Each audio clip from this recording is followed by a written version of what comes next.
মই মোৰ চমু কবিতা আৰম্ভ কৰিছোঁ। কৰবাত ভুল ভ্ৰান্তি হ'লে ক্ষমা কৰি দিয়েছিল। ডক্টৰ ভূপেন হাজৰিকা এগৰাকী গায়ক, সুৰকাৰ, গীতিকাৰ আৰু সংগীত পৰিচালক আছিল। তেওঁৰ জন্ম হৈছিল 1926 চনৰ 8 ছেপ্টেম্বৰৰ কটীয়াৰ এখন গাঁৱত। তেওঁৰ পিতৃৰ নাম নীলকান্ত হাজৰিকা আৰু তেওঁৰ মাতৃৰ নাম হাতীপ্ৰিয়া হাজৰিকা। নমস্কাৰ। আজি আমাৰ বিদ্যালয়ৰ অধ্যক্ষ অধ্যক্ষা মহোদয়, শিক্ষক-শিক্ষয়িত্ৰী মহোদয় আৰু মৰমৰ দাদা বাইদেউ, সৰু বান্ধৱী আৰু মৰমৰ ভাইটি-ভণ্টিসকল, আজি ডাঙৰ দিৱস এইবাবে মই ডক্টৰ ভূপেন হাজৰিকাৰ বিষয়ে দুআষাৰ ক'বলৈ ওলাইছোঁ। যদি কিবা ভুল-ভ্ৰান্তি হয় তেনেহ'লে মোক মাফ কৰি দিয়ে যেন।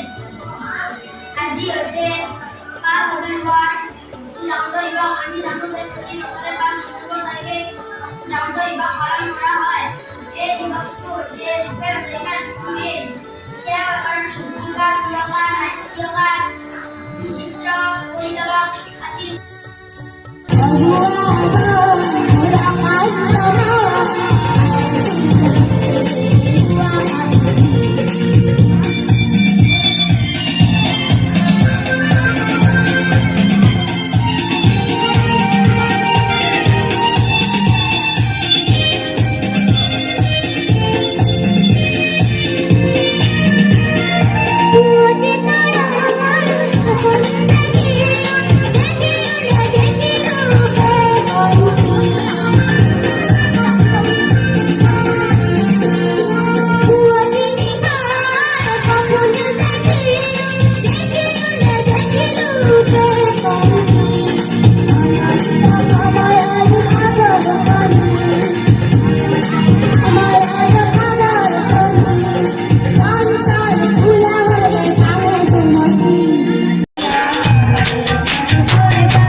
যায় যদি যা জীবন তু যায়।